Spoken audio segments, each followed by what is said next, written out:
Hey, deserving listeners, Vanderpump Rules. Let's see what happens and see what comes out of my face as I watch. Sure, and if you need anything, we'll come woofing. So I think too much karma had built up and came back to and get vengeance on Scandoval. Can I start by saying something to you? Yes, of course. If I hear anything about him being down and you feeling bad for him, I'm just gonna get up and walk away. Okay, yeah. Okay, so this is good. Let's see how Tom Schwartz manages. I think just apologizing, not making excuses, and saying, I lied by omission to you, and I lied straight up to your face, and I'm sorry. I can give you my reasons, but it doesn't take away the fact that I betrayed you in that way. I think that'd be a good start, and then maybe Ariana would be like, oh, okay, well, why? And then you explain why, and then maybe Ariana's like, okay, well, I still don't think you should have done that, but I can see why. But you don't want to lead with excuses. You don't want to lead with the explanation. You don't want to get defensive about things. So let's see how he manages. He doesn't seem to be capable of that healthy apology thus far, but I'll give him the benefit of the doubt. I don't know. But the other thing I'll say is that for Ariana or Ariana, I've heard both. Anyway, I keep saying Ariana. Anyway, but for her, she was very healthy by saying, look, up front, if you start making excuses for him, I'm just going to walk away, because she's been there before and she predicts that. And that was a good thing to tell him, because I think he was prone to doing that. And yeah, that's healthy of her. So it's setting it up for success. She's altruistically trying to help him with his apology here, or his approach here, which, you know, obviously she doesn't owe him. Right now, I'm just pissed with Sandoval. I feel like he exploited my kindness, also our business that we put our hearts and souls into. Well, he apologized to the business before he apologized to me publicly, which was like literally pathetic. I'm not excusing that, it's up, but I think our partners were freaking out. We were all freaking out. Of course they're people freaking are out. completely Of course you are. boycotting everything. Ironically, Okay, so he's talking about himself and his business. I think he's trying to say, look, he victimized both of us, which is true. Tom absolutely harmed multiple people by his actions, but I don't think leading with. So I think he's trying to say, look, we're in the same boat. We're both attacked by him, but it doesn't address the fact that you lied to her, not only for supposedly a month that you knew about the affair, but you knew about a one-night stand that happened, a few months ago, a number of months ago. but the thing is, we've like built a little family in there. You know? Yeah, well, he f***ed up your family. He didn't give a single flying about your family. Because what did he think was going to happen? He was gonna cheat on me and be able to walk away unscathed? So I just wanted to come look you in the eyes and just say I'm so sorry for this whole thing. You know, I'm not looking for sympathy here, but I'm... Okay, it was encouraging, but he says the whole thing. How about you? I've gone over my components of apology, but one of them is to identify the harm specifically, to state, I harmed you in this way, and I feel bad about that harm. Do I have that right? All he has to say is, I harmed you by lying to your face, and that was wrong. Do I have that right? And I feel bad about that. I feel terrible. I felt terrible while I was doing it. I feel terrible now. I'm so sorry that I lied to you. It's pretty fast, pretty easy. being painted as like this co-conspirator, and it's devastating to me. Look, I don't think that you are that person, but I will not have mutual friends with him. So I'm not your friend anymore. Dude, I was always assured by him that he's handling it, doing the right thing. I'm not an it. Yeah, not it. I was his ride or die. And a healthy expression of emotion. And yeah, he's being, I've watched a lot of reality TV over the past few years, and I've seen much worse from the people in Tom Schwartz's position. So, I'll give him some points for that for sure. And honestly, like my hopes for people, or what I would recommend people do, is really unrealistic to expect people, even myself. I mean, when I'm stressed out, I don't act this way. Sometimes people appreciate when I say that, because the things that I say, if y'all can't achieve that, you'll be like, oh, if only I could be Kirk, I would be. No, I'm a human being. This is my job to help people this way. And I would like to think that I'm better in these situations because of my job, if you're a plumber, you probably are better with your pipes at home, so to speak. I don't know why I always go to plumber. I think I always wanted to be a plumber. I've done some of that work in a previous house because I was trying to save money by doing all the work myself. And plumbing is very satisfying when you actually sweat a pipe. Anyway, so for him, he's doing pretty good. He could be doing worse. And for her, a very healthy thing for her to say is just like, look, I can't be friends with someone that's friends with him. So pretty sure you want to be friends with him. So I can't be friends with you. She's not doing vindictively. She's being straightforward with it. And it's drawing a boundary because she knows that that's probably going to be harmful to her.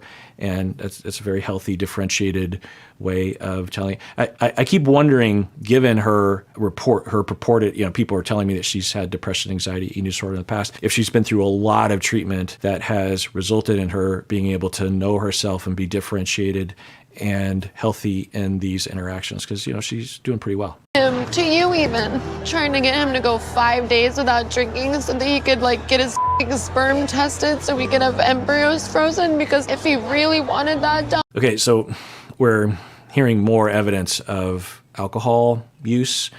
I don't know. Certainly people can drink alcohol if they want to, but I was wondering about the extent of the issues. I wish I didn't miss him, but I feel like what I miss is not real.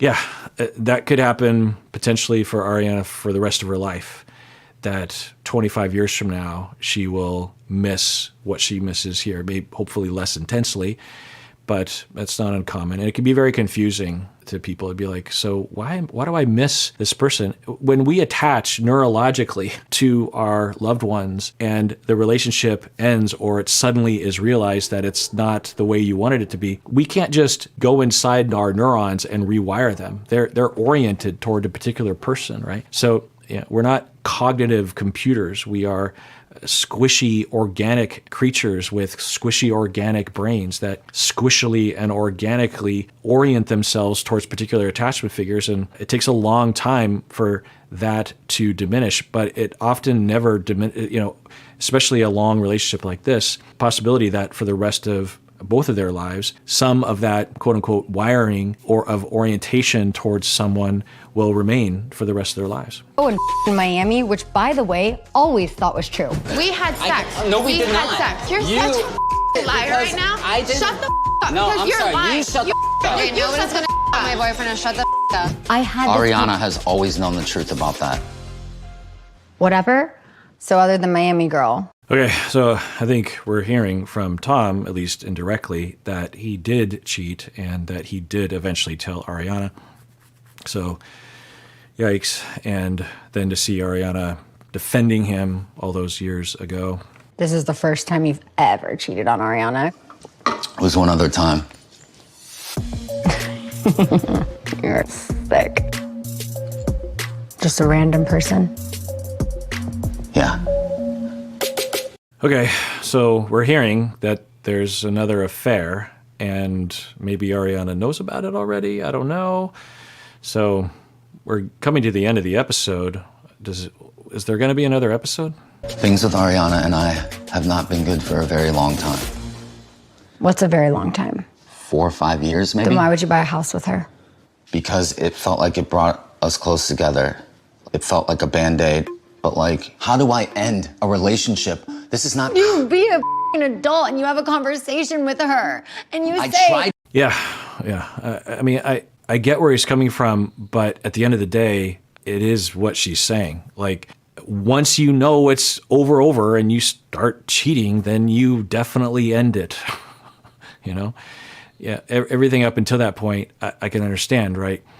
People say, well, why'd you buy a house with her? Well, every relationship goes through its ups and downs. And also, you never know, how does it relate to other relationships, you know? Am I experiencing the normal amount of disconnection and conflict that all relationships go through, and I'm just being naive to believe that it'll never have this? Or would it be better with someone else, or am I just deluding myself? If I was with someone else, it would be even worse. Maybe this is, it's impossible to know the answer to these questions. You can maybe zero in on some wisdom by talking with people who know things and maybe a therapist or two. But you're ultimately in the dark. You just don't know. And I've been with many clients through that discovery and self-exploration process. And it can take a long time to come to a place where you have at least some certainty on what you should do, break up or stay. And so, yeah, I get that. And then he's like, well, maybe if we bought a house together, it would actually bring us back together and it would improve our relationship. That happens. In retrospect, it's not great, but you could see someone in that mindset of like, no, I still have 9 toes in the door. I only have 1 toe out the door. And so maybe this will help. And maybe it's normal to have 1 toe out the door. I don't know. But once you start the cheating, then you have to question yourself, okay, either I have to break up or I have to stop everything and really figure things out. To continue with it and to continue to lie is the problem. She threatened to kill herself. Then you know what you do, Sandoval? You Okay, so I was wondering about that, and that doesn't justify it. I'm guessing she's going to say something like, you don't continue with the affair, you get in touch with a professional or you get the community together or something. You don't just avoid the whole thing. So yeah, I was wondering about that because that wouldn't be unheard of. I've seen that before. A relationship. This is not. You be a f***ing adult and you have a conversation with her. And you I say... tried to. She threatened to kill herself. Then you know what you do, Sandoval? You fly in Tanya, you bring over Jeremy, and you have all her f***ing friends there ready to rally around her like we're doing right now. You literally say, I'm leaving, I'm not happy, and then we pick up the pieces. Yeah, she's hitting the nail on the head there. And if that's true, if it's a legit thing, and given what I've read about Ariana, I could see that being true. It doesn't justify what Tom did, but you could really imagine someone like Tom, especially if you don't know what you're doing and you don't know what you're supposed to do and you have a tendency to avoid, you could really see them in a bind of just like, but I don't want her to kill herself, and what am I supposed to do? And again, the answer isn't to just continue with the affair and bury your head in the sand. And whether or not it's even true. I mean, he could just be saying this, right? But I don't know. He doesn't seem like the sort of person that would just make something up, because if he was, he would make up so many more lies to vindicate him. There's so many things he could be saying. So there doesn't seem to be that pattern. He clearly lies about some things, but I don't know if he does necessarily about this. I don't know. He also mentioned earlier that behind closed doors, they had a pact that they wouldn't out each other's problems to the public, which I think is good and healthy to do when you're on a reality TV show. So there could have been a number of things that they both had to cover up, and that would have caused even more confusion to the audience of just like, we thought it was great. Well, they were putting out a particular version of themselves. Anyway, so my point is that it kind of depends on the quality that she would say those things of like, I can't believe who knows what happened. There's thousands of different possibilities. One is that he sits her down and he's like, hey, I really want to talk to you about something, and I think we need to break up. And then she's like, no, don't do this. I'm going to kill myself. And then he's like, no, don't do that. And something of that ilk. It didn't seem like that's likely, but it's possible. Another one is that they have a really difficult conversation. He drops hints of wanting to leave her, and she drops hints of suicidal thoughts, and but they're not being direct about it. He detects that, and then he's like, no, everything's fine, and then he bolts. So that's a different flavor, right? Another possibility, I don't think that this is likely, but it's possible, that she actually uses that as a threat to control someone else. That's not unheard of. So, and there's 1,000 other possibilities. So we don't know what the scenario is. It could be in a situation where we might feel sympathy for him and understand him. It wouldn't justify what he did, but it would be like, oh, okay, I could see. Or it could be in a situation where it'd be like, what? Again, you're just making another justification for what you did and another reason to blame Ariana for your immoral behavior. That you left. You don't her friend. From an outside point of view, it's easy to say, I should have broken up with Ariana, which I should have.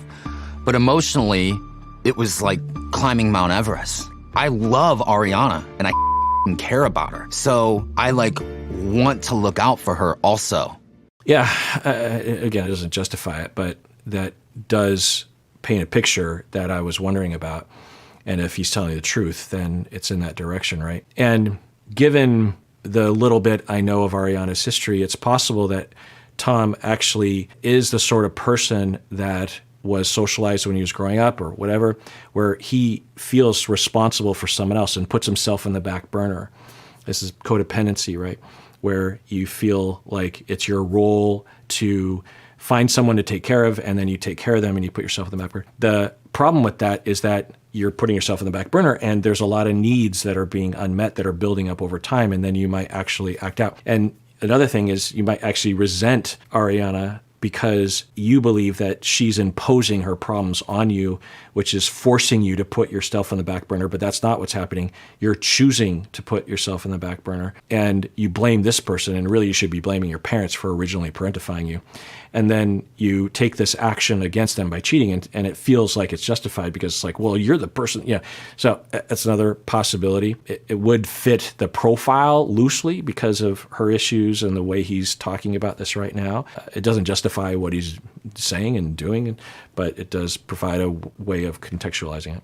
I don't even know where to go from here. I mean, obviously we're not friends anymore because I can't support anything you've done anymore. And I'm really gonna miss you. I will say this show has a lot of healthy emotional expression. With Ariana saying that she misses him, with this friend saying, I can't be friends with you, but I'm going to miss you. You know, it really shows how healthy and vulnerable and how, I don't know, healthy their boundaries can be. So, you know, it's good to see. I feel like on other shows I watch, sometimes they don't have this sort of variability. It seems like usually the show, you know, like 90 Day Fiancé, it's like they're either the evil... It's almost like the scene has a little bit of scriptedness to it, where the person is either set to be the evil person or the good person, and everything that they do in the scene, it aligns with that, right? But of course, humans are a lot more complicated than that, and this show presents that. I don't even know what else to say.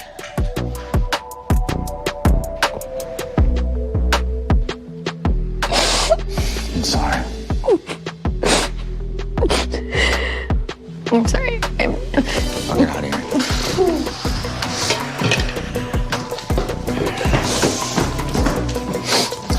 And I will commend Tom for taking his lumps. He's not defending himself. He's not doing a particularly good job of showing his sorrow and that he truly is sorry to people, but he's taking it. Now, is that because the show kind of requires it? Or would he be doing this normally? I don't know.